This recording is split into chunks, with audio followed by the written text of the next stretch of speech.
안녕하십니까. 두 번째 세션 사회를 맡게 될 최훈열입니다. 3년째 사회를 맡게 될 가문의 영광을 안고 이 자리에 왔습니다. 제가 여러 회의에 사회도 많이 봅니다만 대부분 다 이 최한테 일임을 하거든요. 이 진행에 대해서. 그런데 이번에 우리 김상경 회장님 얼마나 깐깐하신지 무슨 질문을 할 거냐 뭐냐 전부 다 써서 내라고 그러세요. 그래서 이렇게 철저하게 이런 모임을 끌어가신 김상경 회장님 존경합니다.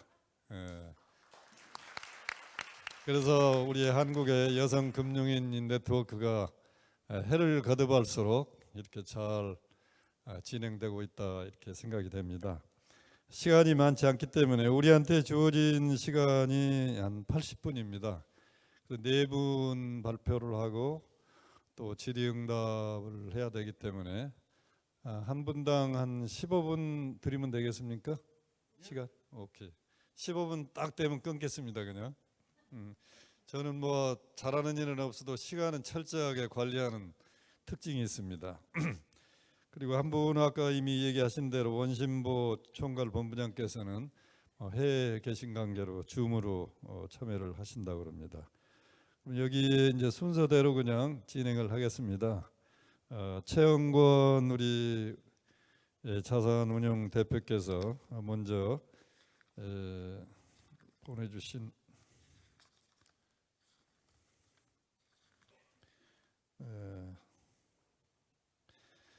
대한민국 제목이 안 써 있네요. 기업의 여기 화면에 나오고 있습니다. 화면에 네.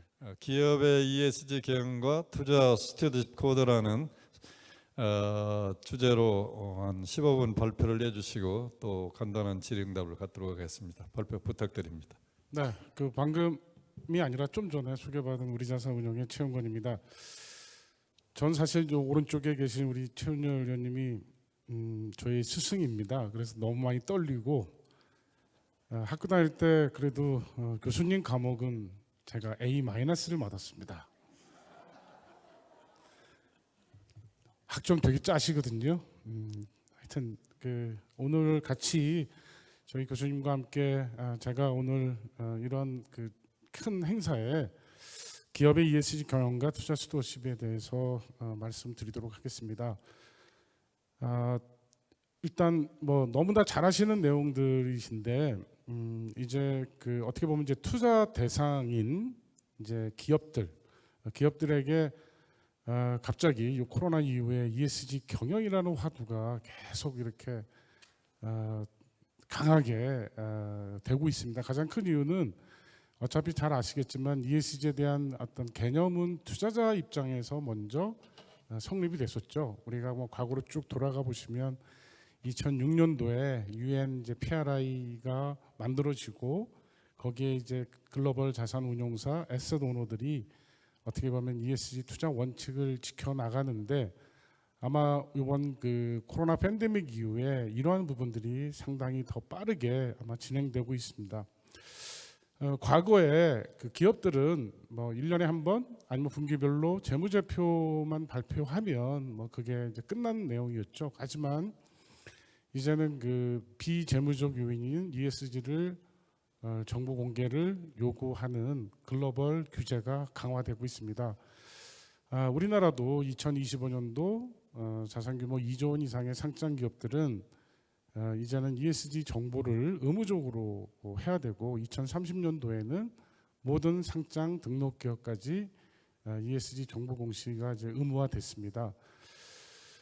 글로벌 4대 그 회계법인들이 다 모였었죠. 그래서 우리나라도 아마 ISSB, 그러니까 IFRS 재단 산하의 그 ISSB에서 우리나라도 이제 3월달에 글로벌 ESG 정보 표준안이 이제 전달이 됐고 아마 제가 이제 거래소에서 ESG 그 위원회를 좀 하고 있는데 그때 저희도 여러 가지 그 과정에서 과연 이렇게 규범이 강화됐을 때 우리나라 기업들이 정말 준비가 돼 있는지 잘 모르겠어요. 하지만 이제 표준안이 나오게 됐고 거기에 따라서 특히 환경 부분에 있어서는 약간 전문적인 용어입니다만 스코프 1, 스코프 2, 스코프 3 이렇게 해가지고 예를 들어서 삼성전자가 하청업체의 탄소 배출까지 이제 다 계산을 해야 되는 이제 그러한 시대가 좀 도래한 것 같습니다. 그리고 두 번째는 이제 투자자들도 지금 오늘 우리 제목이 ESG 투자이면서도 어떻게 보면 스토어스 코드를 저한테 좀 이야기해달라고 하는데 2007년도 이제 금융위기 이후에 이제 각국들이 그동안 그 금융위기의 원인이 어떻게 보면 그 주주 아니면 어떤 그 에셋 오너들이 제대로 기업에 대해서 관여하지 못했다. 그래서 어떻게 보면 이제 영국에서 이제 스토어스 코드가 제정이 되고 현재 한 20여 개 국가에서는 이거를 이제 이행하는 걸로 되어 있습니다. 우리나라도 2016년에 이제 한국형 스토어스 코드가 도입이 되고 2018년도에 국민연금이 또 서명하고 그렇게 하면서 지금 자산운용 업계 전체적으로는 이제 스토어스 코드를 같이 이제 이렇게 하면서 특히 이제 책임 투자를 강화하는 투자자들의 인식이 변하고 있다라는 부분이고요. 세 번째는 글씨가 안 보이는데요. 같은 아마도 그 글로벌 신용평가사들이 이제 기업의 가치를 평가할 때 신용도라든지 이런 부분에 ESG를 지금 반영해서 투자를 합니다. 잘 아시는 바와 같이 한전이라든지 이런 기업들이 이제 나중에 이제 석탄 발전을 하는데 만약에 자금 조달을 할 때 그런 기업에 투자하지 말자는 에셋 오너들이 많잖아요. 그렇게 된다면 기존에 우리가 가지고 있는 석탄 발전소라든지 이런 것들이 다 좌초자산이 될 가능성이 있죠. 그래서 그런 부분들을 신용평가사들이 등급을 매기기 때문에 그러한 변화들에 대해서도 지금 기업이 ESG 경영을 더 확실하게 한다. 그리고 마지막에는 아마 다 아시겠지만 지금 MZ 세대들 뭐 SNS에 거의 뭐 이렇게 하잖아요. 그 친구들이 사실은 이제 기업을 바라보는 관점이 달라졌다. 그래서 그런 어떤 그 기업의 어떤 사회적 책임 뭐 이런 부분들도 강하게 지금 대두가 되는 것 같습니다. ESG 개념은 너무 잘 알기 때문에 그냥 넘어가도록 하고요. 그 다음에 이제 투자자 입장에서 아까 그 이제 ESG 투자라는 개념이 하나의 어떻게 보면 자산운용이나 에셋 오너의 투자의 어떤 원칙이라면 이 스토어스 코드는 어떻게 보면 투자 정책으로 봐야 됩니다. 어차피 이게 각국의 그 감독기관들이 나서서 이 부분을 사실 민간에서 등록하고 아직까지는 그거에 대한 이행에 대한 어떤 의무가 법률적으로는 돼 있지 않아요. 그러니까 다만 스토어스 코드에 서명하게 되면 공시하고 공시에 대한 의무가 있을 뿐이긴 한데 이게 어떻게 보면은 자본시장의 어떤 정책으로서의 스토어스 코드가 있습니다. 뭐 아까 그 말씀드렸지만 스토어스 코드가 도입된 배경 자체가 우리가 투자한 자산에 대해서 특히 장기 투자를 하는 에셋 오너 입장에서는 예를 들어서 뭐 우리나라에서 제일 큰 연금이 어떤 주식이 좀 나쁘다고 해서 보유 비중이 예를 들어 10%인데 그걸 다 팔아버리고 다시 살 수가 없잖아요. 거래 비용도 크고 마켓 임팩트도 크니까 결국은 투자한 자산에 대해서 인게이지먼트 관여하라는 게 이제 스토어스 코드의 핵심 내용이에요. 거기에 두 번째가 이제 의결권 행사. 그러니까 주주라면 주주로서의 이제 권리 행사를 제대로 해라. 그래서 스토어스 코드에 이제 서명한 기관들은 자기가 어떻게 관여를 하고 있는지 기업에 대해서 공시를 하고 또 의결권에 대해서 어떻게 행사했는지를 이제 공시하도록 요구하는 그래서 이런 투자자 입장에서는 이런 스토어스 코드가 강화되고 있다라는 내용을 말씀드리겠습니다. 뭐 주요 내용은 뭐 이렇게 쭉 나와 있는데 우리나라도 지금 한 250개 뭐 보험사까지 다 합해가지고 모든 이런 에셋 오너나 에셋 매니지먼트 그다음에 서비스 프로바이더까지 스토어스 코드의 서명을 그런 한 상태로 진행되고 있습니다.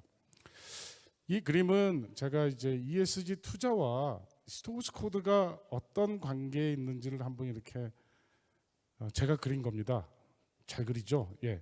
예, 가운데 보시면 파란색에 ESG 투자라는 개념이 하나가 있고 또 왼쪽 중간에 스토어스 코드가 있어요. 그리고 그 밑에 조그만 거는 글로벌 이니셔티브입니다. 여기 보면 이제 뭐 자산운용사는 UNPRI, 뭐 최근에 환경 관련해서 뭐 TCFD 뭐 이런 그런데 많은 금융기관들이 서명을 하잖아요. 그 서명을 하면서 그거를 이제 이행하고 그거를 보고하는 이제 이런 단계의 그 관계를 만든 거고, 또 하나는 뭐냐, 제일 중요한 거는 가버넌스입니다. 이제 저희 회사 같이 우리 자산운용도 ESG를 어떤 펀드에서만 담당하는 게 아니라 내부에 수탁자 책임위원회, 책임투자위원회를 가지고 저희가 이렇게 책임 투자라는 어떤 자본시장의 어떤 투자 철학인 부분, 그리고 저희가 서명한 스토어스 코드에 대한 어떤 이 정책, 뭐라고 할까요? 여기 보면 자본시장 정책으로 돼 있잖아요. 그거에 따르는 이행된 내용, 뭐 그다음에 저희가 또 글로벌 이니셔티브에 서명을 했다면 그 서명한 내용에 대해서 공시하고 보고하고. 그래서 저희가 이제 사실 ESG 투자가 기본적으로 최근에 이제 글로벌리 많이 확산된 이유는 최근 들어서 뭐 환경이라는 문제가 되게 강하죠. 그러니까 이게 결국은 연기금들, 아까 백맨도 캘퍼스 있었지만 캘리포니아는 되게 심각해요. 그쪽에서 뭐 산불도 많이 일어나고, 뭐 원래 지진이 많은 나라긴 하지만 그래서 거기는 뭐 전기차 아니면 들어오지 못하게 하고, 뭐 탄소 배출 회사들은 거꾸로 그러니까 뭐 차를 팔 수가 없죠. 캘리포니아에서는 아마 전기차 아니면 이제 판매가 안 되는. 그래서 결국은 세대 간 부양이라는 가장 큰 에셋 오너들의 숙명적인 부분이 ES 투자를 더 앞당기는 거 아닌가. 특히 우리 국민연금 같은 경우에도 저희가 저희 세대에서 돈을 많이 벌겠다고 우리 후배 세대들한테 어떤 그런 복구 비용 이런 것을 전가하면 안 되잖아요. 그래서 아마 그런 숙명적인 부분들도 에셋 오너들한테는 있다, 이렇게 이야기를 하겠습니다. 그 오른쪽에 좀 나와 있는 부분이 그림이 좀 깨진 것 같은데, ESG 투자는 방법이 다양합니다. 뭐 예를 들어서 술, 도박, 담배, 뭐 탄소 이렇게 그냥 제거하는 네거티브 스크린이라는 가장 기본적인 정책부터 특정 테마, 뭐 그린 아니면 뭐 젠더, 이번에 뭐 아마 젠더 지수도 하나 나오는 것 같아요. 그거 이제 뭐 그런 어떤 특정한 부분의 어떤 테마틱한 거까지, 또 중간에 보면 이제 인티그레이션이라고 해서 통합 전략이 있는데, 이게 이제 웬만한 자산운용사나 국민연금에서 쓰는 이제 인티그레이션 전략, 재무적 요인도 고려하지만 비재무적 요인도 고려하는 이런 다양한 전략들이 있습니다. 이거는 우리 자산운용에서 어떻게 하는 이제 프로세스를 나타내는 건데요.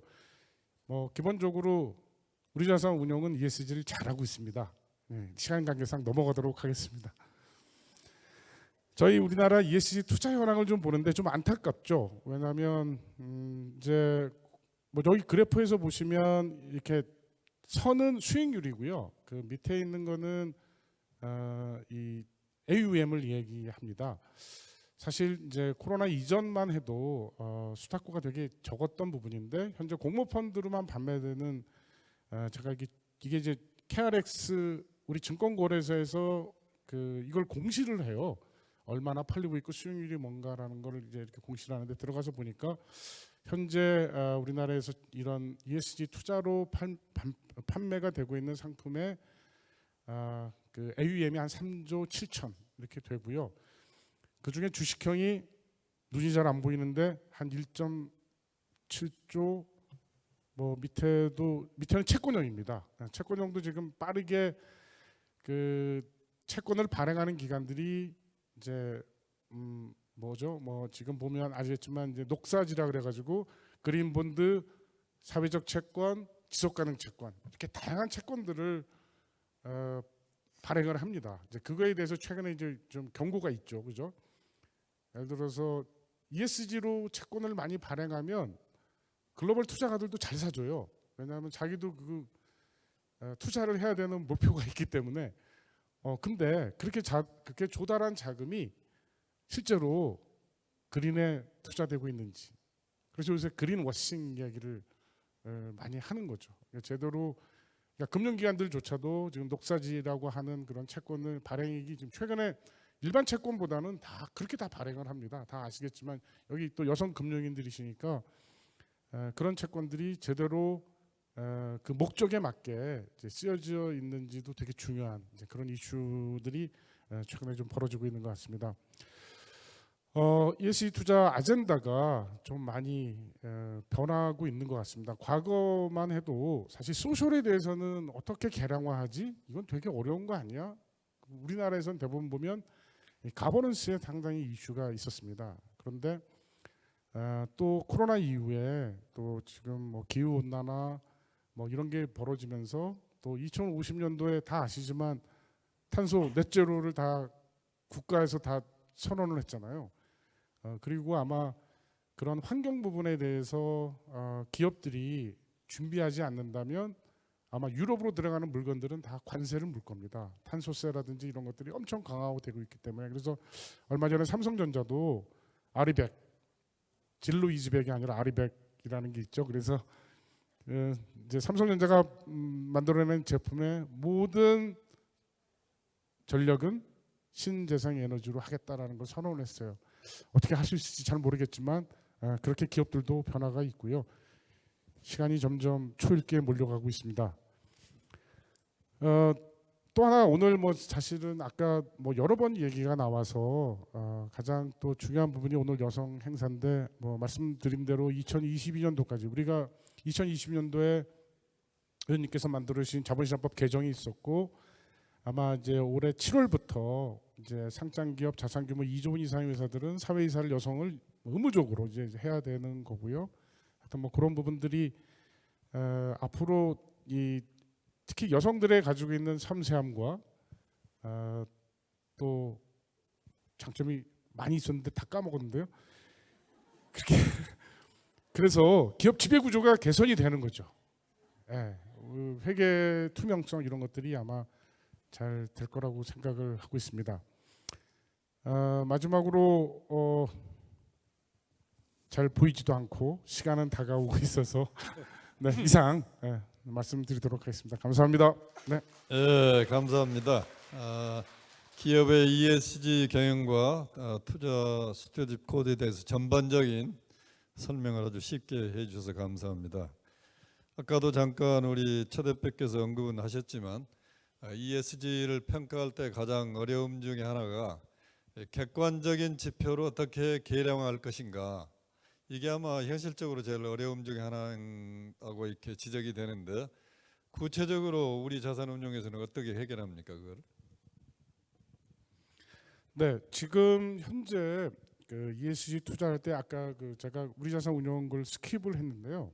자산운용사들이 이제 보통 보면 이제 가장 기본적인 거는 이제 그 유니버스를 만들 때 ESG 등급이 이제 저희 내부적으로 하는 등급이 D등급은 아예 투자해서 배제를 시킵니다. 그러면 나머지 등급은 또 어떻게 만드느냐?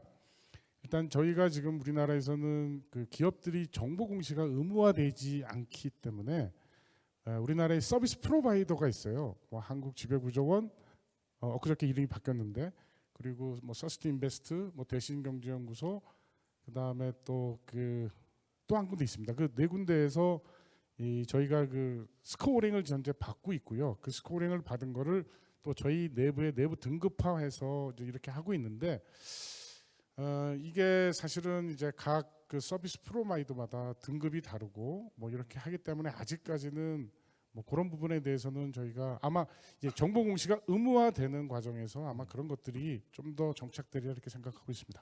우리 자산운용이 ESG 관련돼서 굉장히 잘하고 계신다고 보여지지만 구체적으로 오늘 주제가 이제 이 성다양성 이슈이기 때문에 앞으로 우리 자산운용 회사는 성다양성을 충족하지 않은 기업에서는 투자하지 않겠다 이런 목표가 있나요?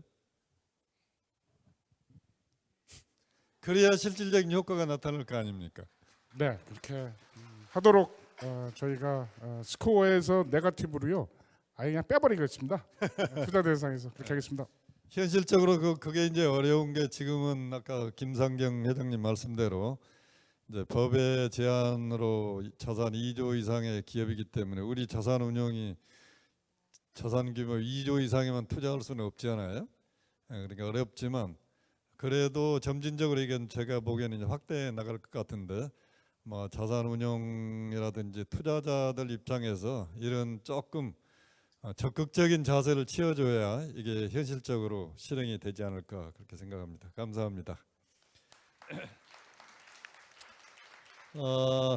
두 번째 패널은 블랙락 아시아 투자 총괄 본부장이신 온신보 본부장께 토론을 부탁드리는데 줌이 연결됐나요? 네, 부탁드립니다. 네, 안녕하세요. 잘 들리시나요? 잘 들립니다. 네, 블랙락 스튜어드십 팀에서 아시아 엑스자판 헤드를 맡고 있는 원신보라고 합니다. 우선 오늘 이렇게 뜻깊은 자리에 저희를 초대해 주신 여성금융인 네트워크의 저희 김상경 회장님과 또 이투데이의 깊은 감사의 말씀을 드리고요.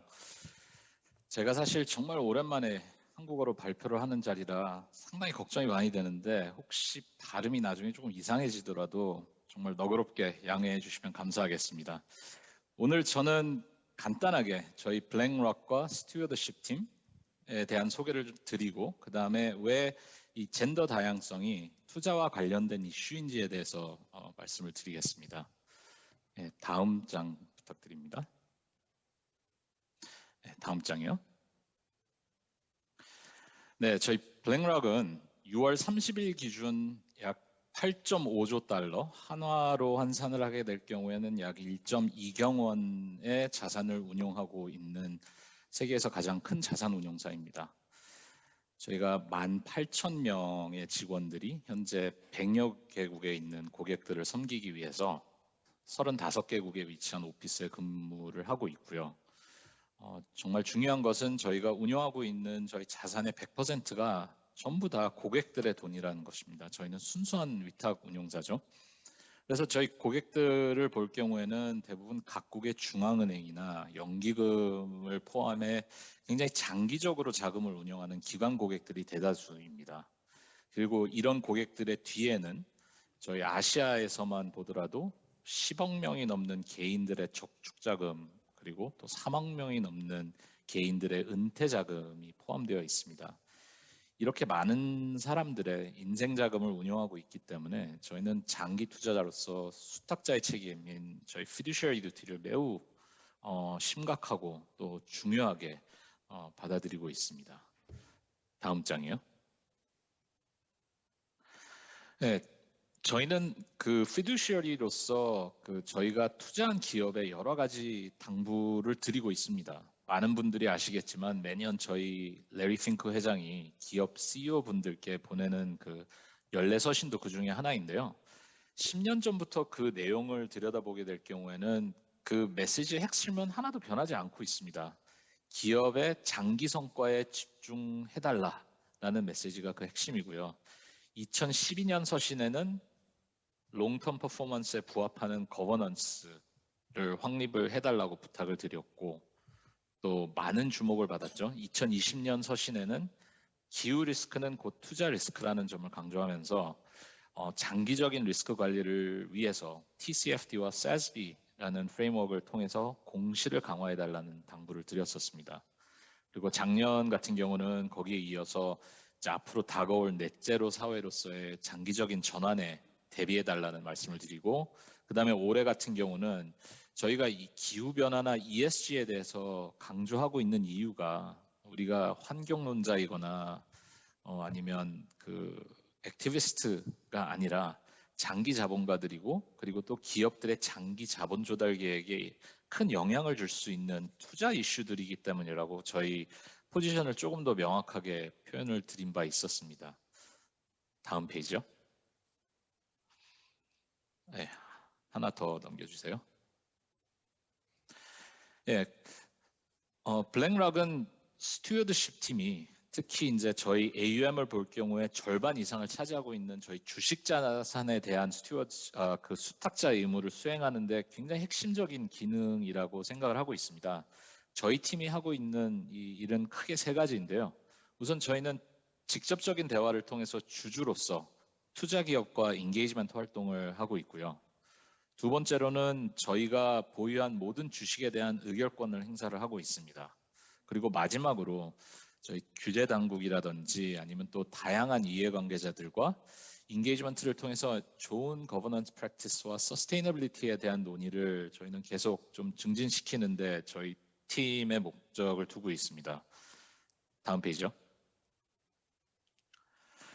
네, 이런 활동을 저희가 계속 전개하기 위해서 저희는 전 세계에서 가장 큰 스튜어드십 팀을 운영을 하고 있습니다. 지금 현재 전 세계 10개 오피스에서 70명의 스페셜리스트들을 저희가 고용해서 지금 활동을 진행을 하고 있고요. 대략 70여 개국의 국가에 상장된 기업들과 인게이지먼트를 매년 진행을 하고 있습니다. 다음이요. 저희가 이 인게이지먼트를 통해서 그 기업들과 이제 중점적으로 논의하고자 하는 주제는 5가지가 있습니다. 이 내용은 사실 크게 바뀌지 않고 매년 저희가 웹사이트를 통해 투명하게 공개를 하고 있습니다. 그리고 이제 그 5개의 프라이어티 중에서 첫 번째는 이사회에 관련된 내용입니다. 기업의 장기 성과라는 거는 이사회의 리더십이 가장 중요하고 이사회의 구성이라든지 경력, 능력, 독립성, 그리고 젠더를 포함한 이사회의 다양성에 대한 논의가 여기 포함이 되고요.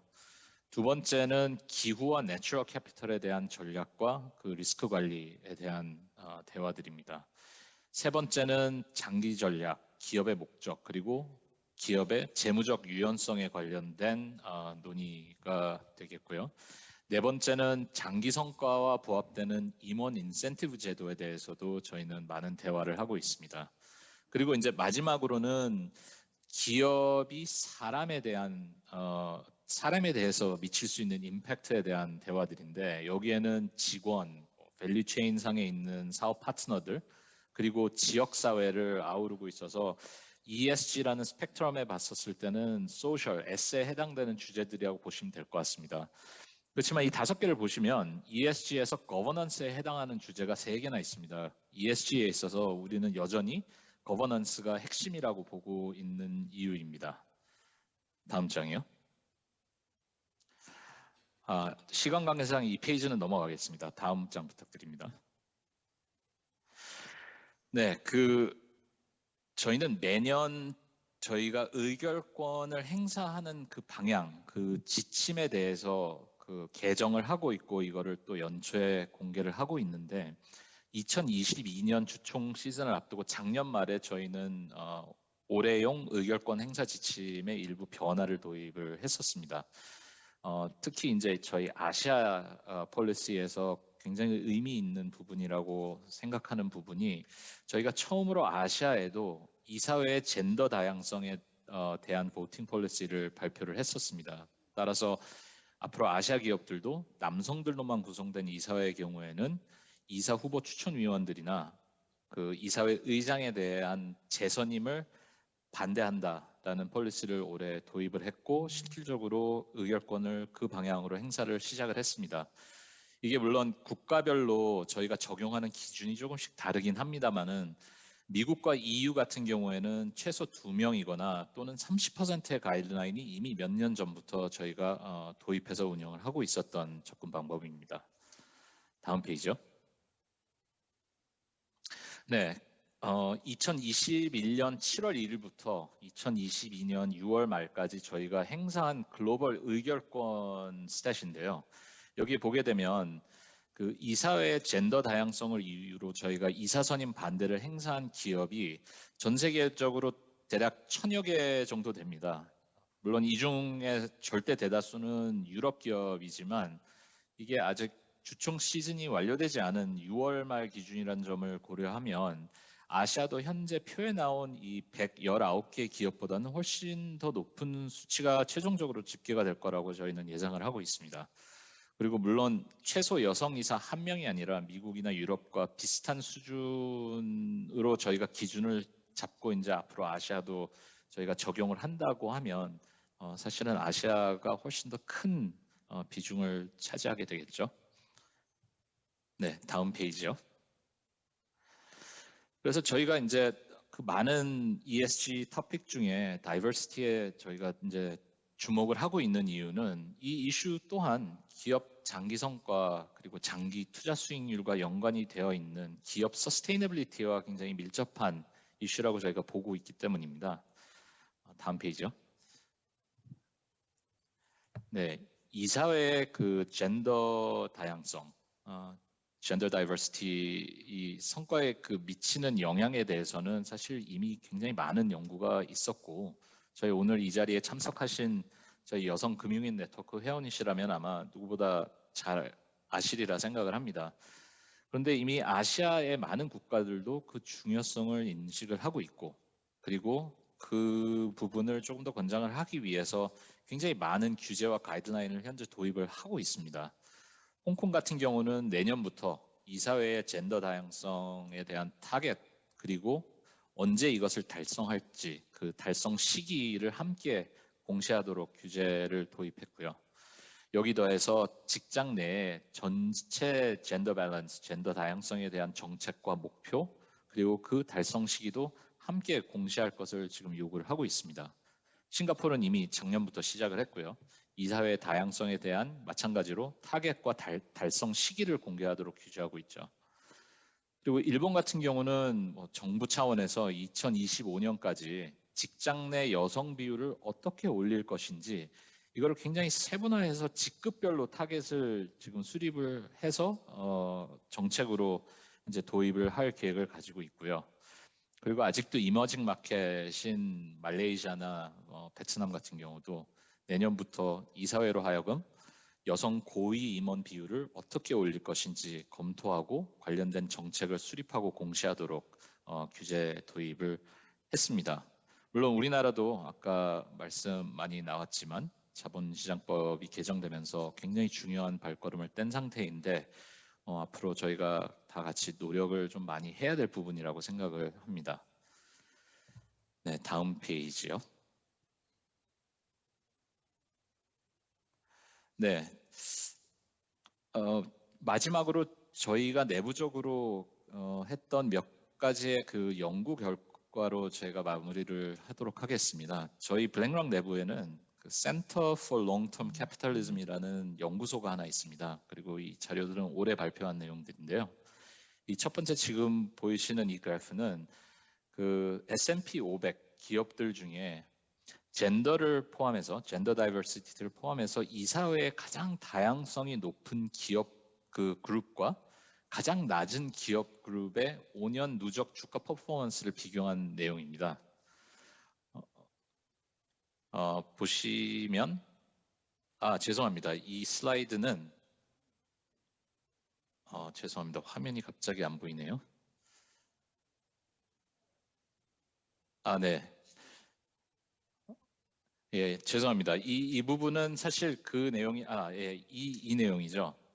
이 슬라이드가 바로 그 방금 말씀드린 S&P 500 기업들을 비교한 거고 5년 누적 주가 퍼포먼스를 가장 보드의 다이버시티가 높은 기업 그룹과 낮은 기업 그룹 간의 그 퍼포먼스 차이를 나타낸 슬라이드가 되겠습니다.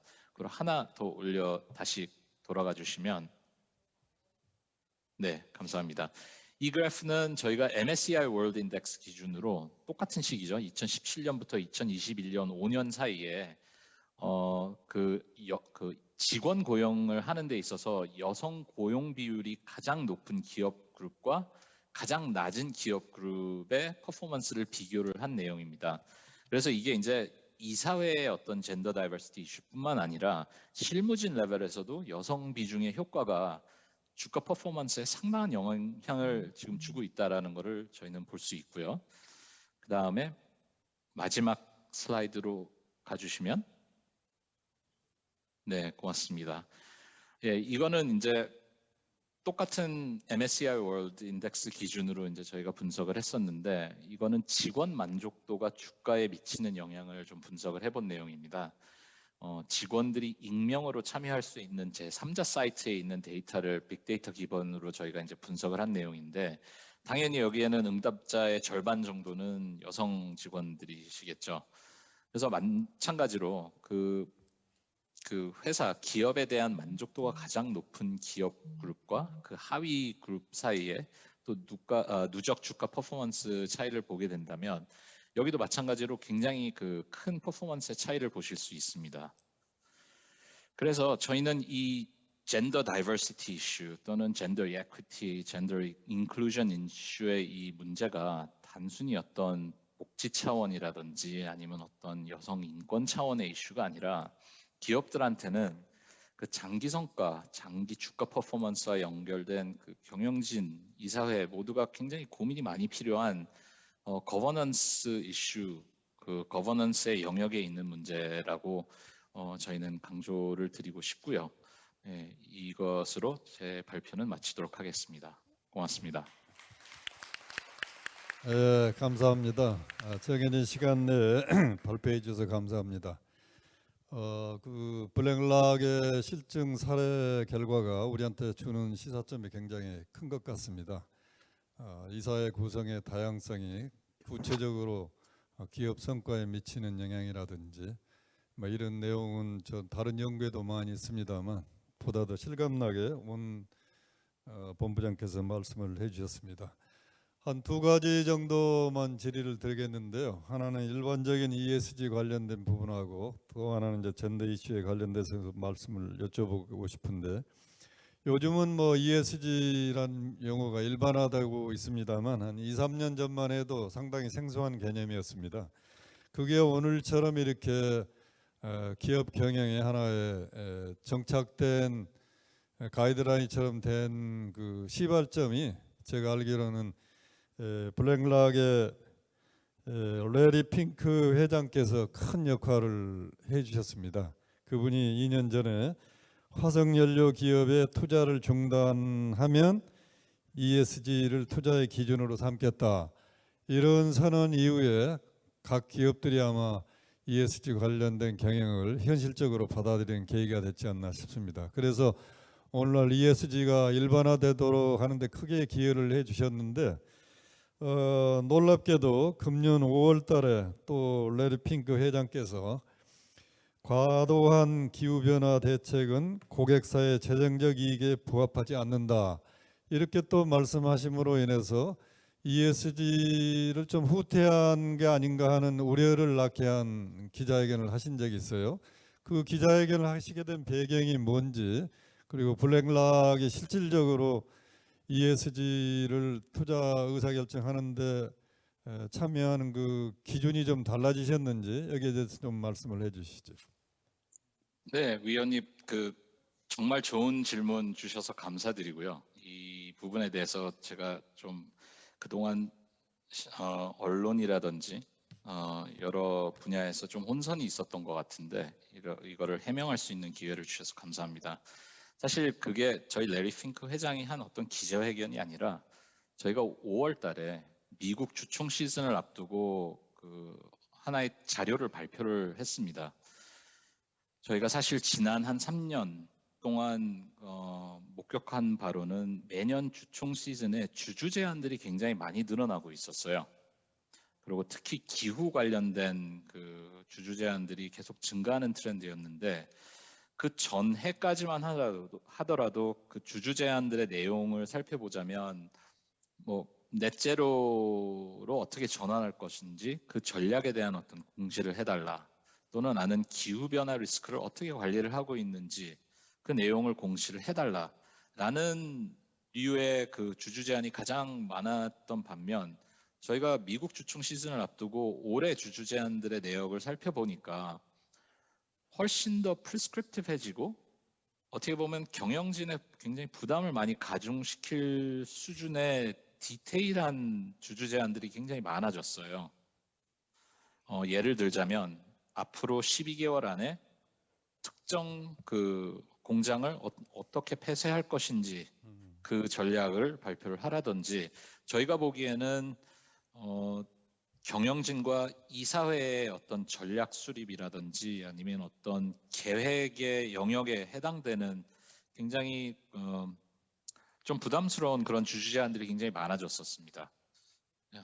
그래서 저희가 그때 발표한 내용이 무엇이었냐면, 이런 류의 프리스크립티브하고 경영진들에게 필요 이상의 어떤 부담을 가중시키는 주주 제안들은 더 이상 우리는 서포트하지 않겠다라는 내용으로 이제 저희가 발표를 했었는데 그게 약간 오역이 된 부분이 있었던 것 같습니다.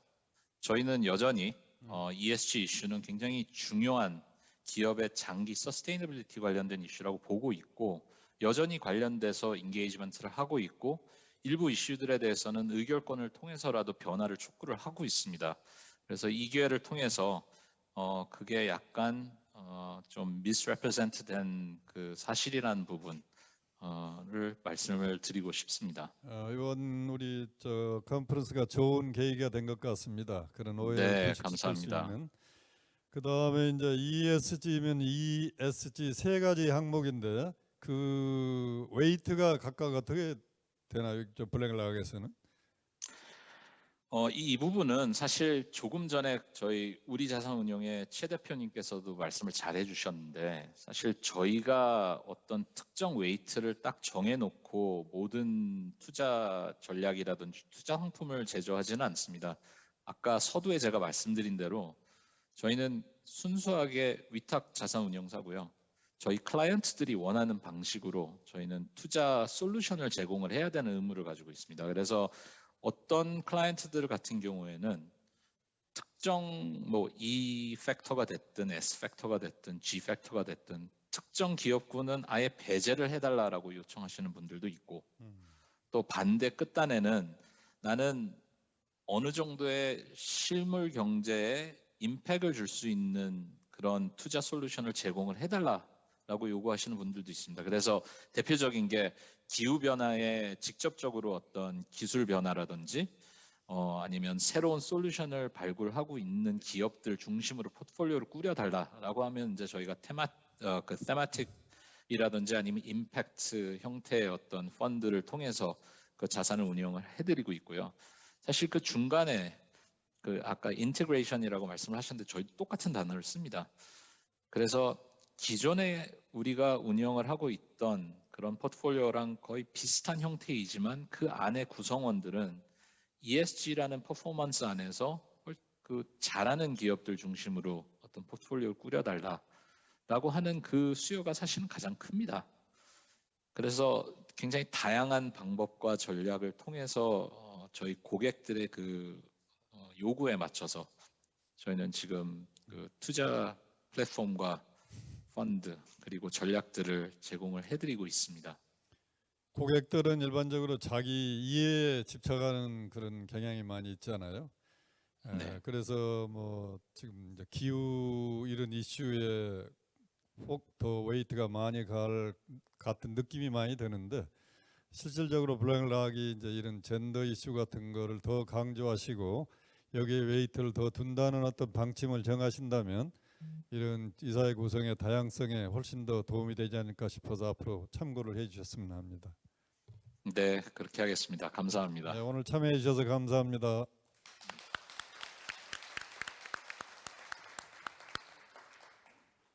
다음은 세 번째로 KB금융의 ESG 경영 사례를 우리 저기 문혜숙 상무께서 발표를 해주시도록 하겠습니다. 부탁합니다. 네, 안녕하세요. 저는 KB금융지주에서 ESG 업무를 총괄하고 있는 문혜숙 상무라고 합니다. 네.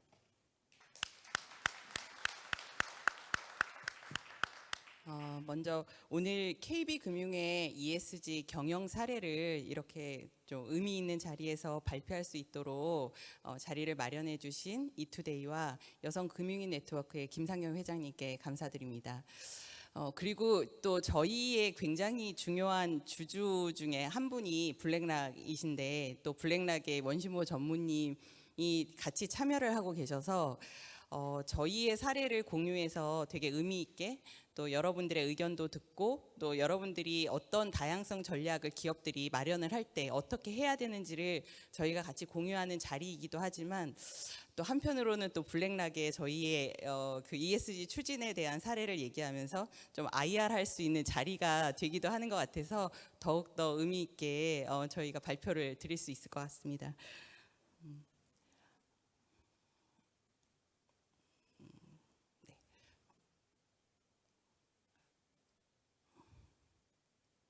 네. 앞서서 많은 분들이 말씀을 하시긴 했는데요. 사실 최근 몇 년 사이에 ESG 경영을 얘기하지 않는 기업은 없는 것 같습니다.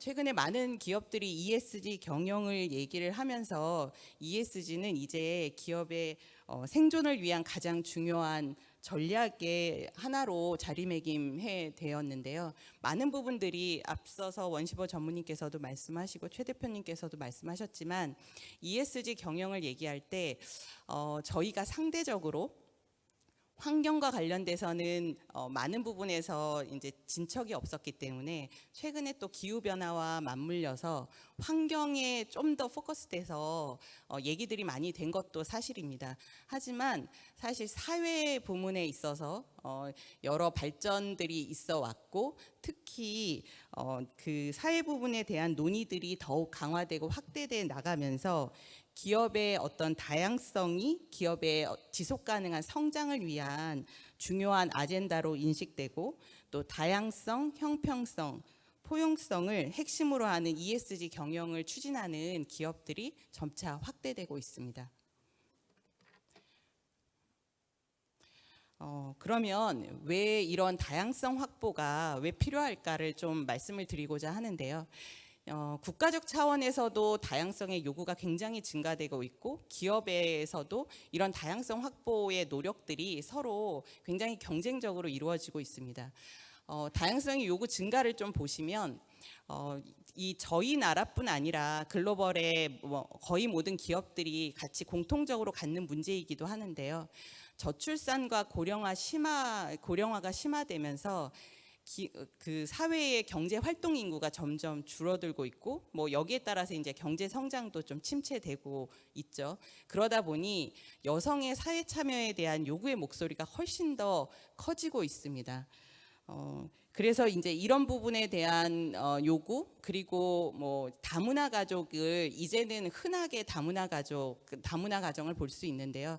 이런 다문화의 사회에 대한 참여가 포용성이나 그런 형평성, 그런 다양성을 존중하는 그런 문화들이 우리 사회에 필요하다라는 그런 요구들도 같이 증가되고 있는 게 사실이고요. 세 번째로 양성평등과 관련돼서는 사실 이게 1, 2년 사이에 이루어졌던 얘기들이 아니고 굉장히 오래전부터 이런 얘기들이 있었음에도 불구하고 아직까지도 크게 큰 진척을 보이지 못하고 있는데 ESG 경영이 확산되면서 이런 부분에 대한 논의들이 굉장히 많이 확대되고 있고 제도나 법제화되는 부분들이 같이 맞물리면서 다양성의 요구들이 굉장히 국가적으로도 증가하고 있습니다. 기업 입장에서도 이런 다양성 확대가 굉장히 긍정적인 효과들을 가져오고 기업이 이런 경쟁력, 기업의 다양성 확보 그리고 여성 리더십의 확보가 기업의 경쟁력 강화 그리고 기업이 지속 가능한 성장을 하는 데 있어서 기반이 될 수 있다라는 측면 그리고 실제로 이런 부분들이 기업의 재무 성과로 이루어진다라는 여러 가지 연구 결과들이 나오면서 기업에서도 다양성을 어떤 식으로 우리가 확보하고 또 여성 리더십을 어떻게 성장시키고 육성해야 될까에 대한 고민들을 굉장히 많이 하고 있습니다. 그러면 이제 구체적으로 저희 KB금융이 어떻게 ESG 전략을 만들고 그 중에서 다양성에 대한 전략을 추진하고 있는지를 좀 구체화해서 말씀드리겠습니다. 저희 KB금융은 전사적으로 ESG 경영을 추진하고 있는데요. 그 중에 이제 3대 전략의 목표를 가지고 있습니다. 첫 번째는 다 아시겠지만 환경의 중요성을 이제 가지고 탄소 중립의 전략을 가지고 있고요. 또 저희는 금융이기 때문에 ESG 확산을 위한 ESG 금융 전략을 ESG 금융을 확대하겠다는 전략을 가지고 있습니다. 마지막으로 저희 3대 전략 목표 중에 하나인 지금 소개드리는 KB 다이버시티 2027이 저희 KB금융그룹의 다양성 확대 전략입니다. 뒷부분에서 좀 설명은 드리겠지만 KB 다이버시티 2027은 그룹의 다양성 중장기 추진 전략이고요. 저희 KB의 지속 가능한 성장을 위해서 2027년까지 다양한 계층에 대한 채용을 확대하면서 여성 리더와 핵심 전문가 육성을 통한 양성평등을 구현하겠다는 저희의 전략을 담고 있습니다.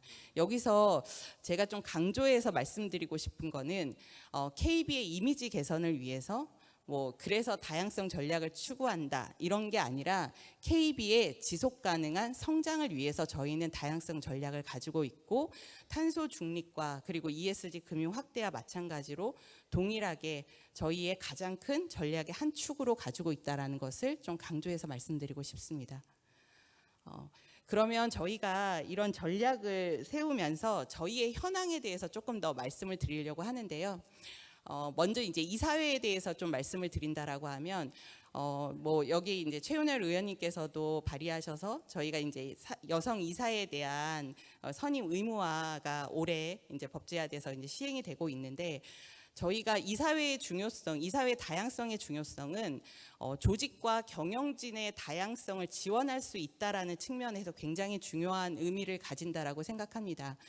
저희는 국내 금융지주사 최초로 여성 사회이사 2분이 계시는데 지금 이 자리에서 이제 같이 들으시고 계시고요. 저희는 이 법안이 발의되기 전부터 2020년부터 이미 여성 사회이사 2분을 저희가 모시고 있고 저희 그룹이 13개의 계열사를 가지고 있는데 13개 계열사 중에 2개의 계열사가 여성 CEO가 계십니다. 그래서 저희가 이런 말씀을 드리면 이사회도 굉장히 다양성을 잘 확보하고 있고 계열사 CEO까지 이렇게 다양성을 잘 확보하고 있는 굉장히 앞서가는 다양성 확보에 있어서 되게 앞서가는 기업이네라는 평가를 굉장히 많이 듣고 있거든요. 근데 저희가 국내에서 글로벌로 눈을 돌려서 그 시각을 돌려서 평가를 보면 저희의 글로벌 평가는 굉장히 박합니다. 그러니까 국내에서 굉장히 리드하고 있지만 글로벌에서는 여전히 부족하다라는 평가를 듣고 있는 게 사실이고요. 저희가 이런 부분에 있어서 좀 더 이사회나 계열사 CEO에 대한 다양성 부분에 있어서도 좀 더 노력하고 개선할 여지가 있다라는 것을 좀 말씀드리면서 임직원에 대한 다양성 확보 전략을 좀 설명드리겠습니다. 저희 임직원은 그룹 전체로 보면 표에서 보시는 것처럼 거의 여성과 남성의 비율이 거의 반반 정도 비슷하다라고 보여집니다. 근데 저희가 직급별로 팀원서부터 경영진까지로 점차적으로 직급이 이동하는 데 있어서의 여성과 남성의 비율을 보면 직급이 올라갈 때마다 반씩 줄어들고 또 부점장에서 경영진으로 가면서는 현격하게 감소하는 추세를 보이고 있습니다. 밑에 기업금융 담당 이제 사례를 보면 특정한 직무에 있어서는 거의 여성의 그 리더가 나오지 않을 정도로 팀원에서는 거의 반 이상이 이 업무를 담당하고 있는데 팀장으로 넘어가면서부터는 거의 5분의 1 이상이 5분의 1 정도의 팀장밖에 되지 않는 그런 상황입니다. 저희가 굉장히 그 다양성을 많이 확보하는 노력을 하고 있음에도 불구하고 저희가 이런 부분이 되니까 아마도 많은 기업들이 저희와 비슷한 상황일 거라고 생각이 됩니다. 그래서 저희가 KB 다이버시티 2027을 올해 저희가 저희의 전략으로 추진하고자 저희 ESG 위원회를 통해서 그 결의를 받고 이 전략을 발표를 했는데요. 보시면 저희는 딱 2가지입니다. 그룹의 유리천장을 깨겠다. 그리고 그룹의 유리벽을 제거하겠다. 그러니까 유리천장 승진 구조를 좀 더 유연하게 그리고 여성에게 기회를 확대하는 방향으로 가져가겠다. 특정 직무에 어떤 성이 편중되지 않도록 유리벽을 제거하겠다라는 거고요. 이를 통해서 이제 양성평등을 추진하겠다라는 게 저희의 목표입니다. 그래서 팀원서부터 팀장, 부서장, 경영진으로 가기까지 단계별로 그런 기반들, 단계별로 비율들 확대를 통해서 2027년까지 양성평등 그리고 성별 다양성을 확보하겠다라는 전략인데요. 사실 아까 김상경 회장님께서 인사 말씀에서 여성금융인 네트워크는 계속 여성 리더의 30%를 목표합니다라고 말씀을 하셨는데 너무 죄송스럽게 저희는 아직까지는 20%의 목표를 말씀을 드립니다. 다만 저희가 2027년으로 5년 동안의 여성 리더의 목표를 20%로 한 것은 이런 그 급격하게 저희가 갑자기 팀장, 부점장, 경영진을 30%로 사실 현실적으로 하기 힘들다라는 이제 현실적인 문제들이 있죠. 왜냐하면 지금 당장 경영진으로 가려고 해도 그 풀이 없기 때문에 저희가 계속해서 팀원서부터 팀장, 부점장, 경영진에 이르기까지 각 직급에 맞는 프로그램과 교육 그리고 그런 육성의 지원책들을 통해서 저희가 앞으로 5년 정도면 경영진 리더를 20%까지는 저희가 확대하겠다라는 생각을 가지고 있고요. 이 부분에 있어서 좀 더 그 목표를 좀 조기 달성해서 김상경 회장님께서 말씀하시는 30% 목표까지 저희가 가져가도록 하겠습니다. 저희 이런 다양성 확대 전략을 실행하기 위한 실행 방안을 저희는 4가지로 잡았습니다. 첫 번째는 목표를 설정해야 된다. 두 번째는 역량 강화의 프로그램을 운영하자. 세 번째는 제도적인 지원을 좀 더 확보하자. 마지막으로는 조직 문화입니다. 첫 번째 목표 설정은 앞서 원신보 전무님께서도 말씀하셨지만 많은 아시아 국가들에게 블랙락이 요구하는 건 언제까지 목표를 정해라, 그 내용을 공개해라 라는 말씀이셨거든요. 실제로 우리나라에서 목표를 정하고 있는 기업이 그렇게 많지 않습니다. 그리고 그걸 공개하는 기업도 많지 않고요. 가장 중요한 건 목표를 정하고 거기에 대한 핵심 지표를 정한 이후에 우리가 이 목표를 달성하기 위해서 어떤 노력을 하고 있고 이런 지표들의 달성률이 어떻게 되는지 투명하게 공개하는 게 가장 필요하고요. 두 번째는 이런 그 직위별로 역량에 맞는 프로그램들을 통해서 좀 더 직무의 전문성을 확보해주고 기회들을 좀 확대할 수 있는 그리고 또 멘토링 같은 제도를 통해서 관계 릴레이션십을 강화시키는 그런 프로그램들을 저희가 운영하고 있고 좀 더 확대할 예정입니다. 세 번째로는 여성들한테 가장 어려운 거는 일과 가정의 양립인데요. 이런 부분에 있어서 국가적인 지원도 있지만 기업 차원에서의 지원을 통해서 좀 더 편하게 내가 업무에 집중할 수 있는 그런 제도들을 저희가 마련을 하고 있고 여러 제도들을 활용을 통해서 여성들이 좀 더 그 일과 가정을 양립하면서 좀 더 자기의 전문성을 발휘할 수 있도록 하는 부분을 저희가 지원하고 있습니다. 마지막으로 저는 강조하고 싶은 게 조직 문화인데요. 저희가 다양성을 얘기하면 너무 여성한테 편중된 거 아니야라는 시각들을 많이들 말씀하십니다. 그러니까 이런 다양성이 존중되기 위해서는 여성과 남성이 서로 배려하고 존중할 수 있는 그리고 이런 다양성의 존중의 문화가 결국 우리 기업의 성장을 이끌 수 있다라는 공감대가 형성이 돼야 되고요. 그런 부분에 있어서 저희는 좀 이런 다양성을 이해할 수 있는 제도적인 장치 그리고 임직원들한테 계속적으로 이런 이해를 구할 수 있는 그런 자리를 많이 마련하는 걸 통해서 이런 조직 문화의 다양성의 문화들이 다양성과 포용성, 형평성의 문화가 흡수될 수 있도록 그래서 내재화될 수 있도록 노력하고 있습니다. 이상으로 저희 KB금융그룹의 다양성 확대 전략에 대해서 발표를 마치겠습니다. 경청해 주셔서 감사합니다. 네, 감사합니다.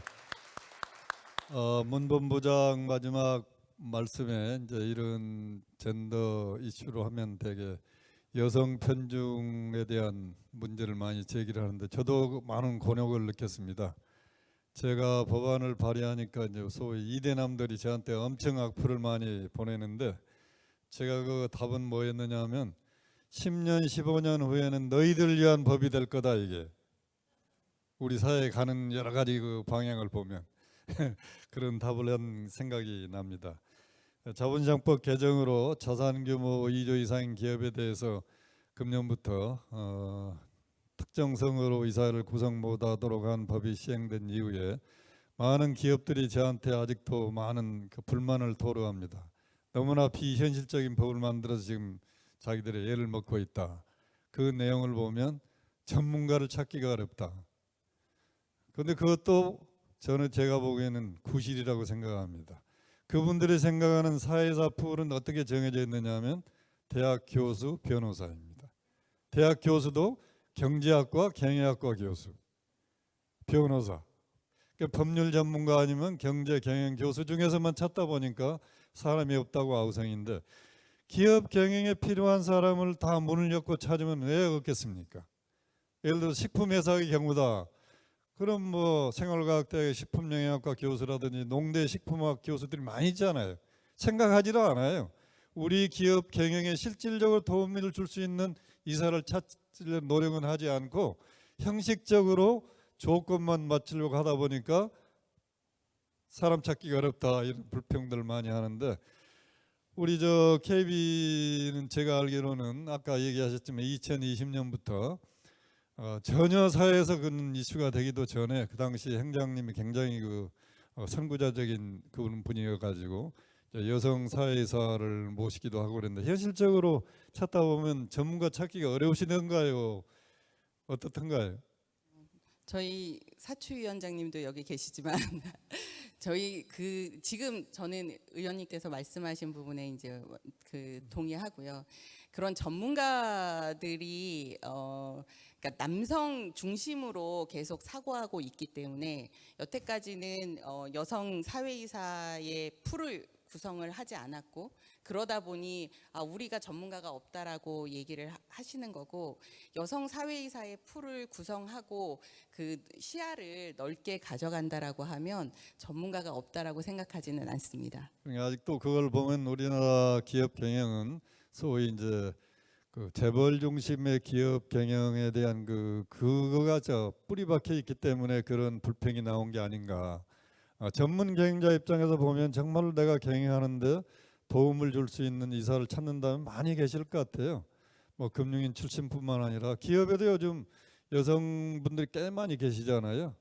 제가 생각에는 가장 좋은 그 이사 후보 중에 한 사람은 기업 경영에 참여했던 경험이 있는 사람들.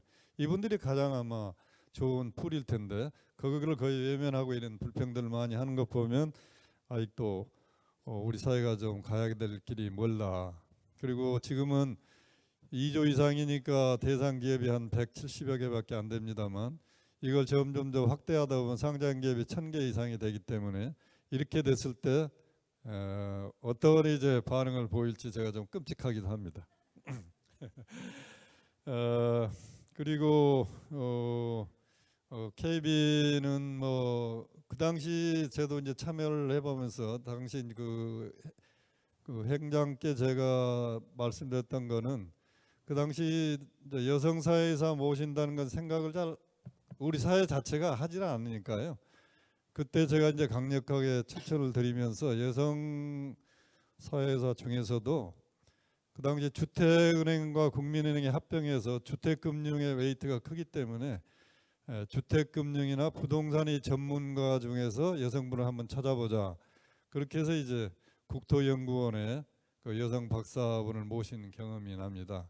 그렇게 우리가 노력을 한다면 각 부분에 숨어있는 여성분들의 진주들이 많이 계신다고 저는 확신을 하기 때문에 기업들이 보다 더 좀 열린 마음으로 이 변화된 환경을 좀 수용을 해주셨으면 좋겠다 이렇게 생각이 됩니다.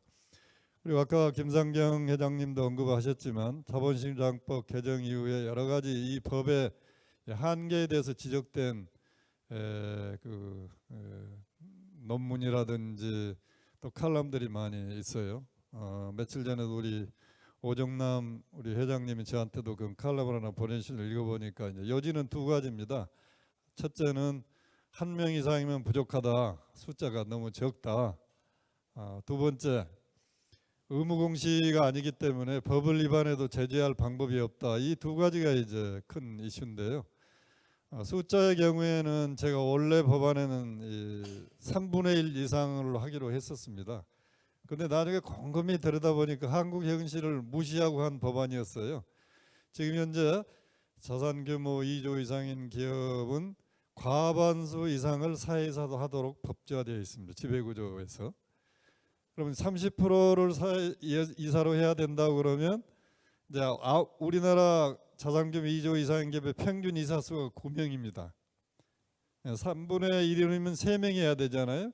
그럼 5명의 사회이사 중에서 3명을 여성으로 보임해야 된다는 것은 현실적으로 너무나 무리한 요구다. 그걸 제가 이제 법안 심사하는 과정에서 체득을 하고 도입하는 게 우선 중요하다 이런 생각으로 1명 정도로 했는데요. 제가 보기에는 앞으로 이거가 점점 기업 수가 확대되기 때문에 1000명까지 여성분들이 필요할 날이 머지않아 올 것 같아요. 그래서 그거는 너무 이제 무리한 요구를 하면 오히려 더 역작용이 있을 수 있으니까 그렇게 좀 이해를 해주시면 좋겠고, 또 의무공시를 처음에 했습니다만 법사위 가서 이제 의무공시가 빠져버렸는데요. 이것도 저는 뭐 크게 걱정을 하지 않습니다. 왜냐하면 매년 지배구조원에서 각 기업의 지배구조 평가를 해서 발표를 합니다. 생각 있는 경영자라면 그 평가 결과에 대해서 무시를 못할 겁니다. 의무는 아니라도 매년 우리 회사의 성적표가 언론지상에 보도되는데 거기에 대해서 무덤덤할 그런 강심장인 경영자는 별로 많지 않으리라.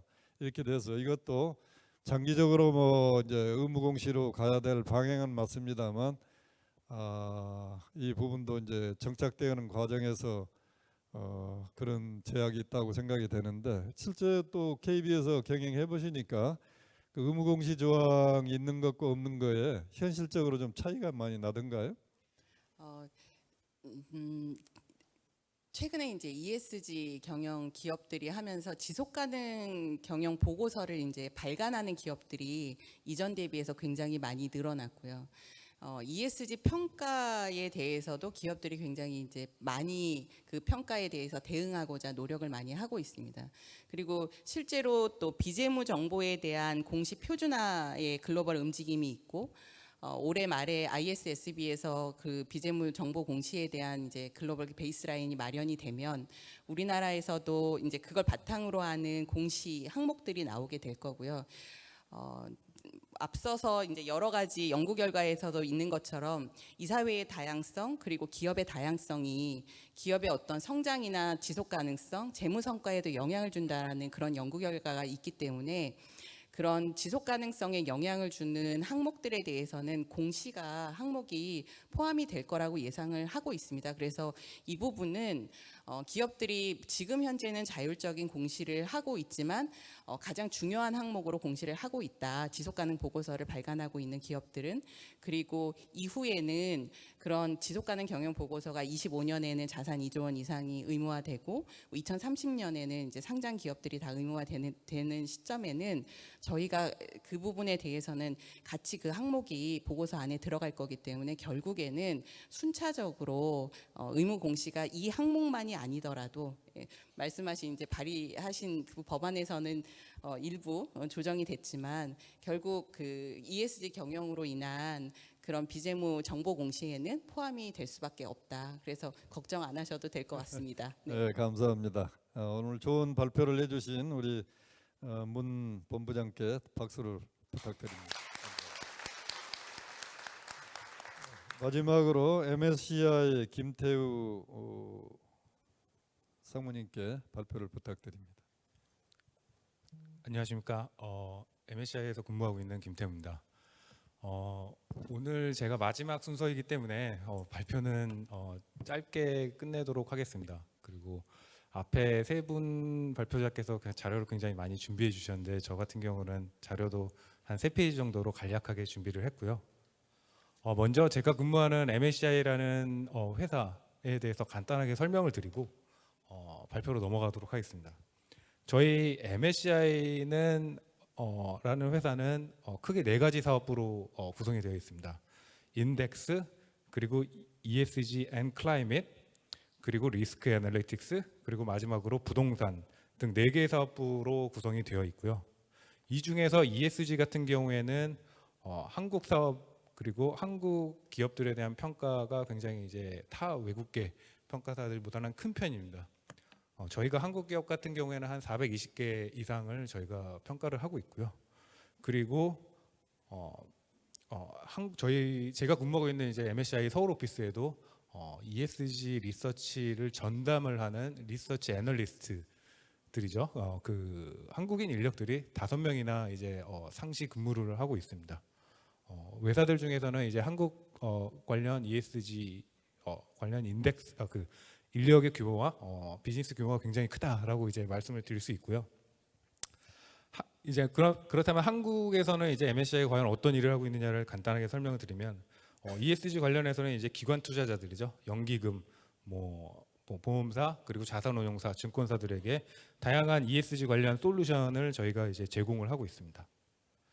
그리고 특히 요즘에는 이상 기후에 의한 기업의 이제 영리 활동에 이제 임팩트를 기업들이 많이 받는 경향이 있는데요.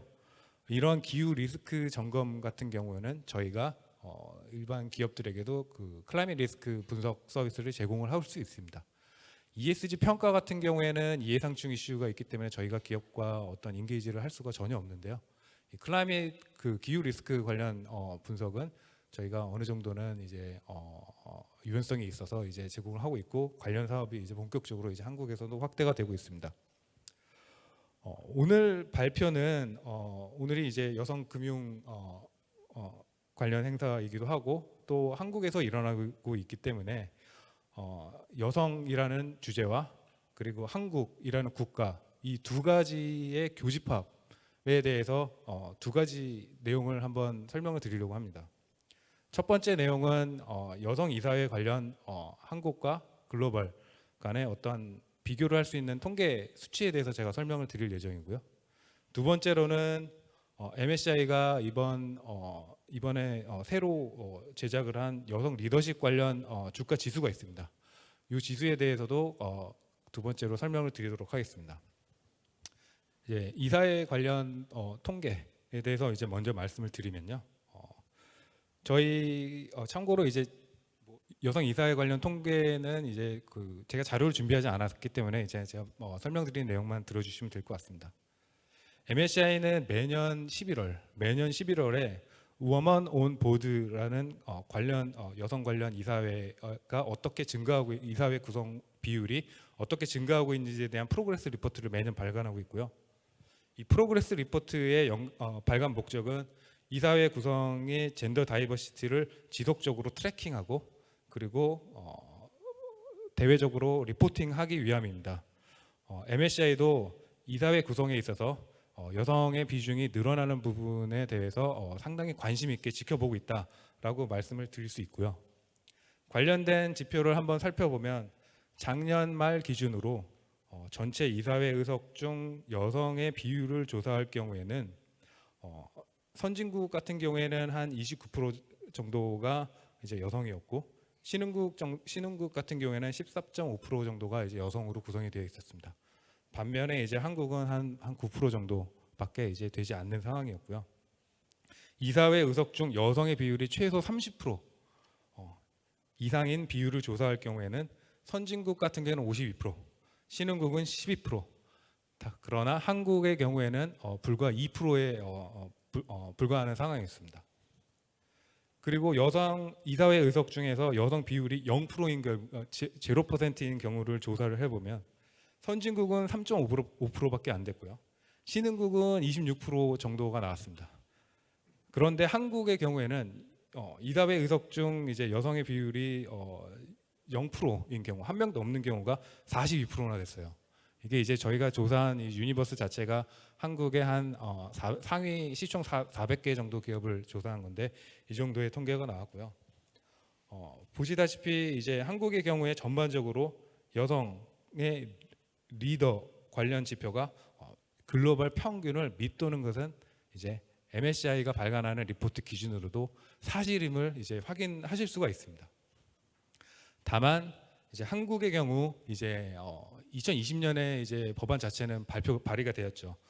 이사회 관련해서 이사회를 단일 성별로 구성할 수 없는 그런 제도가 이제 시행이 되었고 그 유예 기간이 이제 올해 8월 5월에 끝났기 때문에 좀 많은 개선이 이제 기대가 될 수 있다라고 이제 말씀드릴 수 있겠습니다. 다음으로 이제 본격적으로 이제 차트를 보면서 이제 설명을 드릴 텐데요. 지금 보시는 차트에는 MSCI 워먼스 리더십 인덱스라고 이제 되어 있습니다.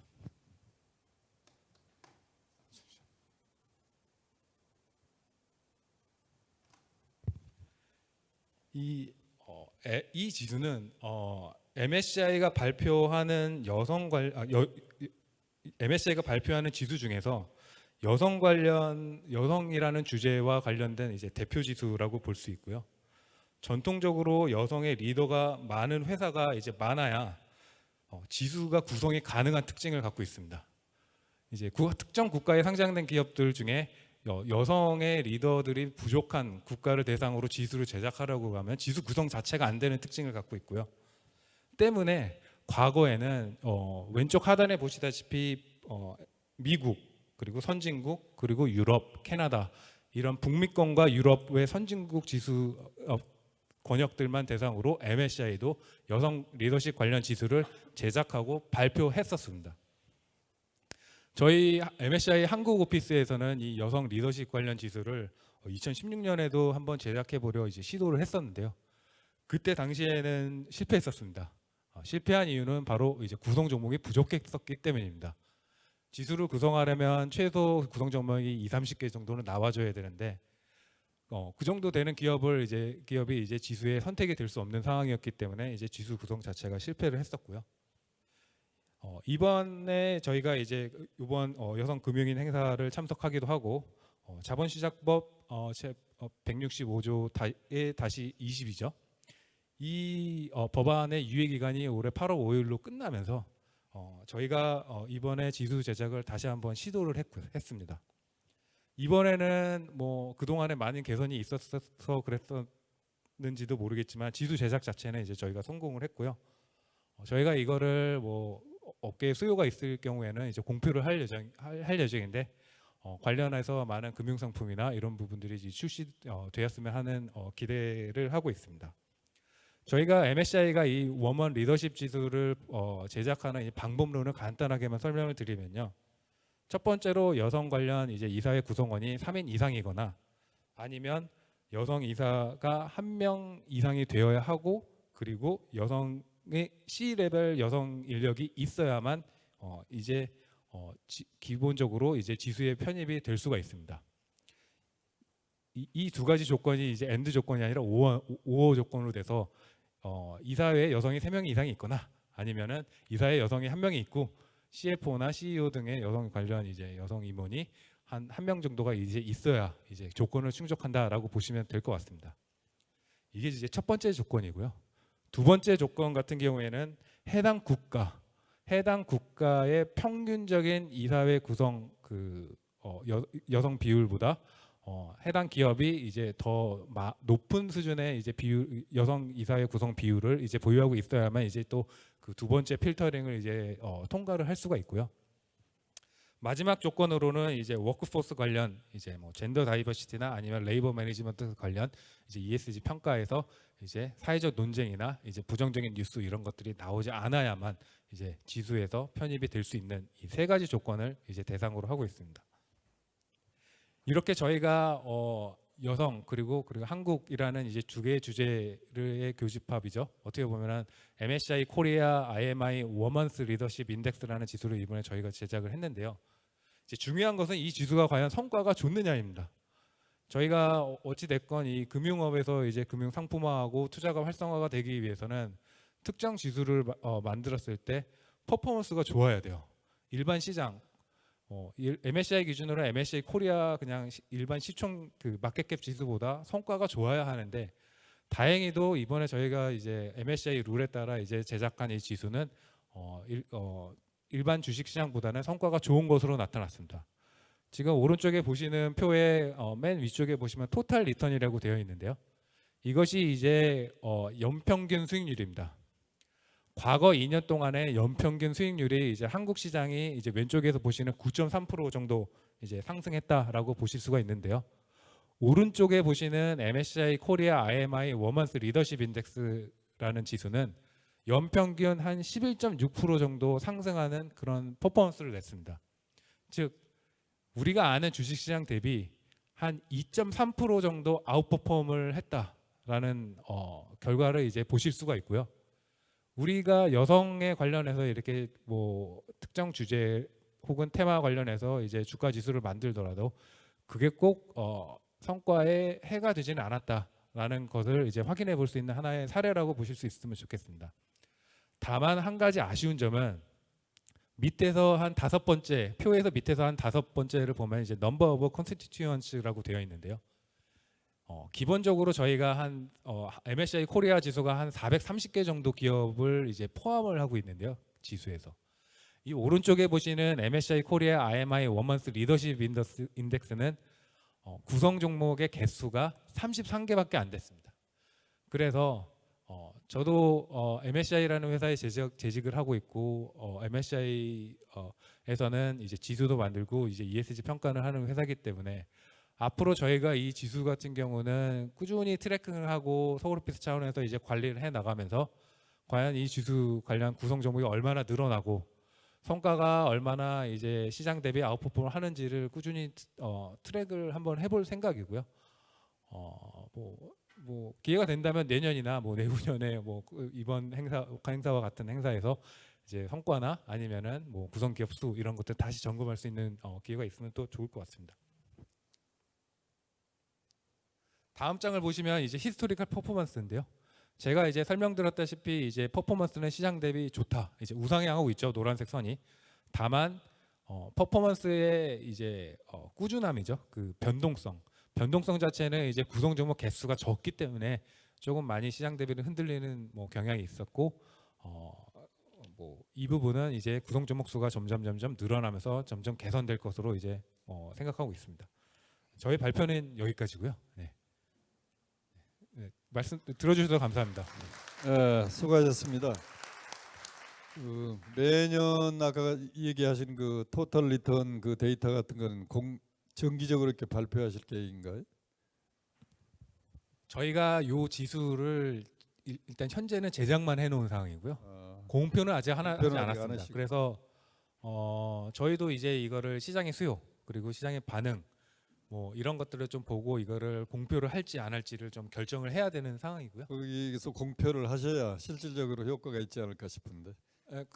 뭐 여기 그 공표를 하기 위해서는 관련된 투자 상품이나 아니면은 뭐 자산운용사, 증권사에서 이제 상품화를 하시려는 이제 수요가 어느 정도는 그래도 있으면은 저희가 공표를 하기가 좀 쉽거든요. 네. 그래서 뭐 좀 여기 계시는 분들께서 많이 도와주시면 감사드리겠습니다. 실제 여성 관련 그 지수가 그 시장에서 활용된 사례 같은 게 있나요? 말씀드렸다시피 이제 여성 관련 지수가 시장에서 활용이 되려면 몇 가지 조건이 있어요. 지수를 구성할 수 있을 정도로 그 해당 국가 그리고 해당 국가에 속한 기업들이 어느 정도는 기본적인 퍼포먼스는 보여줘야 여성 관련 퍼포먼스는 보여줘야 지수가 기술적으로 구성이 가능한 그런 특징이 있고요. 그렇기 때문에 과거에는 이제 서구권, 북미, 유럽권 이제 을 대상으로 쪽으로 주로 이제 여성 관련 지수가 많이 출시가 되었던 거고 MSCI도 이제 그런 경우였습니다. 다만 2017년 같은 경우에 이제 아시아 사례를 한번 짚어보면은 일본의 공적연금이 이제 GPIF, 이제 한국의 이제 국민연금이라고 있는데요.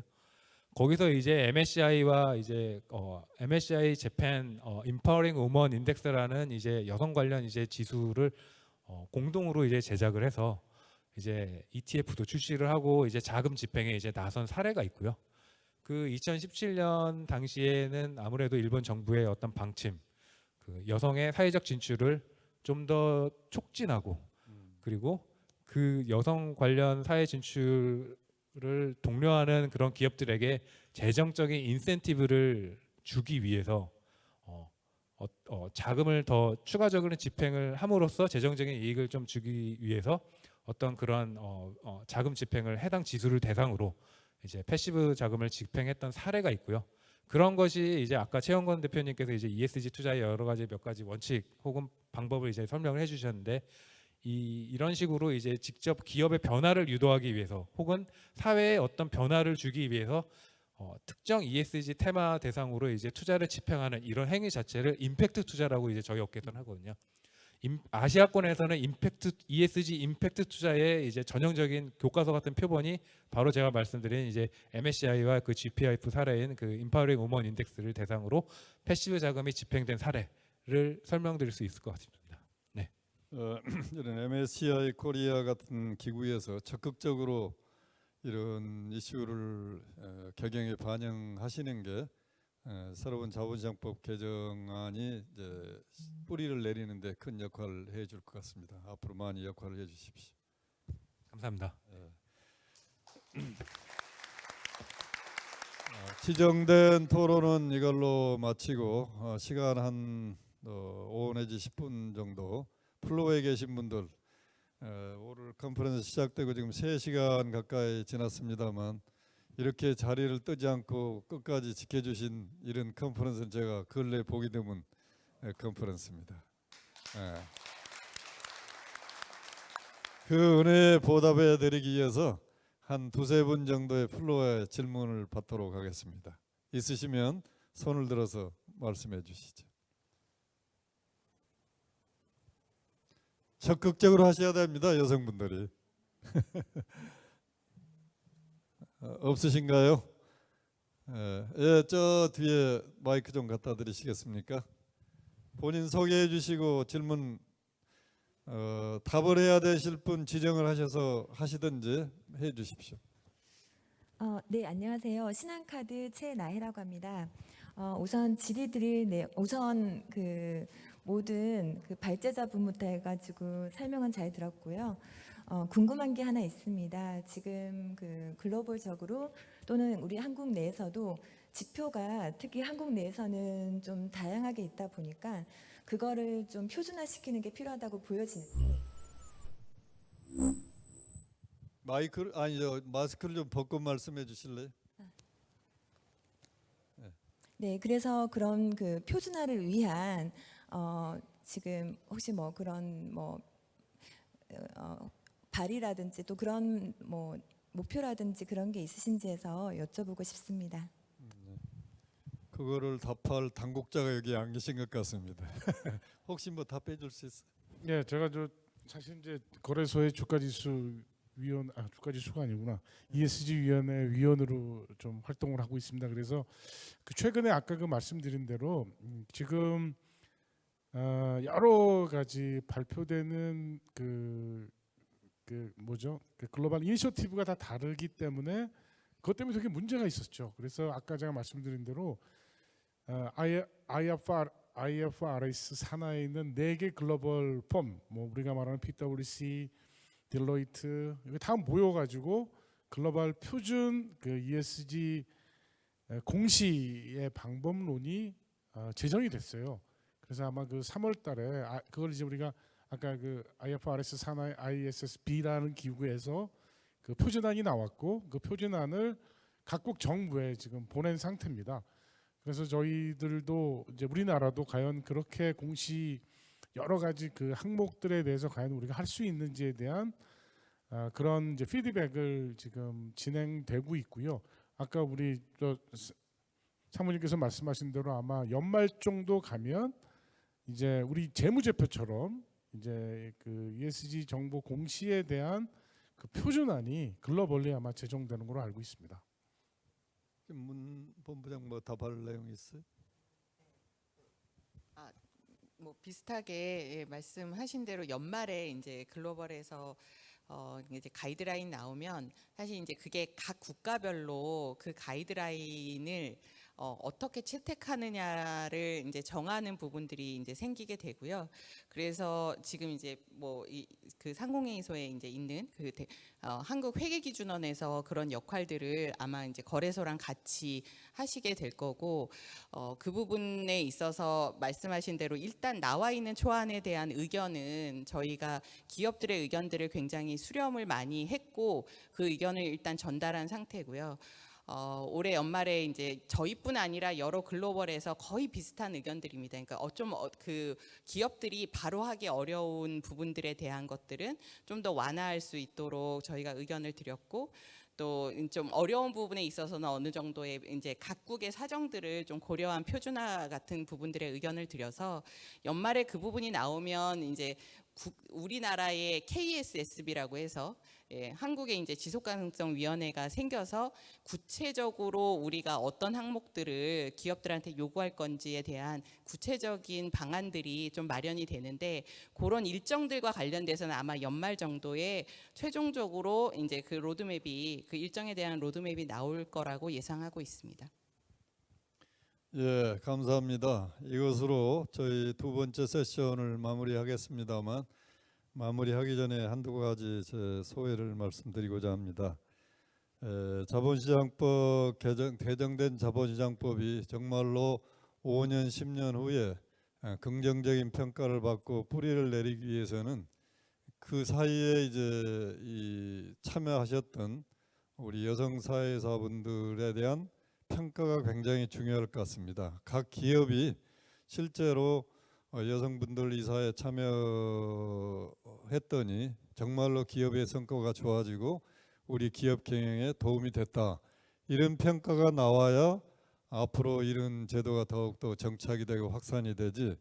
지금도 제가 1998년도에 지배구조 모범 규준을 처음으로 작성한 사람 입장에서 보면 아직도 12월이나 1월 달에 언론의 그 보도 내용을 보면 사회이사의 무용론이 아직도 많이 나옵니다. 거수기 역할만 한다든지. 그건 지금까지 사회이사 참여했던 사람들의 책임도 굉장히 크다. 저는 이렇게 생각이 되기 때문에 앞으로 이 법이 더 정착이 되고 확대되기 위해서는 여기 와 계시는 현실적으로 사회이사에 참여하신 분이나 앞으로 참여하실 분들이 더욱더 적극적으로 기업 경영을 공부하시고 이해하시고 기업 의사결정에 도움이 됐다 이런 평가를 받는 것만이 이 법의 지속 가능성을 높여주는 게 아닌가 그렇게 생각이 되고, 그러니까 강석훈 회장의 발표 내용을 보면 앞으로 우리나라 경제의 가장 큰 걸림돌 중에 하나가 0.7, 0.8로 떨어진 이 저출산의 문제가 한국 경제의 제일 큰 복병이다 이런 말씀을 하셨는데 저는 약간 다른 생각을 갖고 있습니다. 사회에서 적극적으로 지금 참여하지 못하고 활용되지 않은 이 여성 인력만 선진국 수준의 2분의 1 정도로만 확대해도 저는 앞으로 10년, 20년 동안 한국 경제 성장에는 전혀 지장이 없다 이런 생각을 갖고 있습니다. 앞으로 그런 역할을 여기 참여해 주신 우리 많은 분들이 내일이라 생각하시고 같이 노력을 하신다면 이 국가적인 재앙이라고 느껴지는 저출산 문제도 문제는 문제입니다. 분명히 저게 1.0이나 1.5, 2.0으로 올라가야 되는데 그것을 너무나 문제의식만 제기하고 위축되지 말고 현실적으로 가용 자원이 있는데도 불구하고 활용되지 못하는 이 가용 자원을 더욱더 긍정적이고 적극적으로 한다면 너무나 겁먹을 일은 아니다 이런 생각을 갖고 있습니다. 이상으로서 오늘 두 번째 세션을 마치겠습니다. 오늘 발표해 주시고 토론해 주신 분들께 여러분 감사의 박수 부탁드리고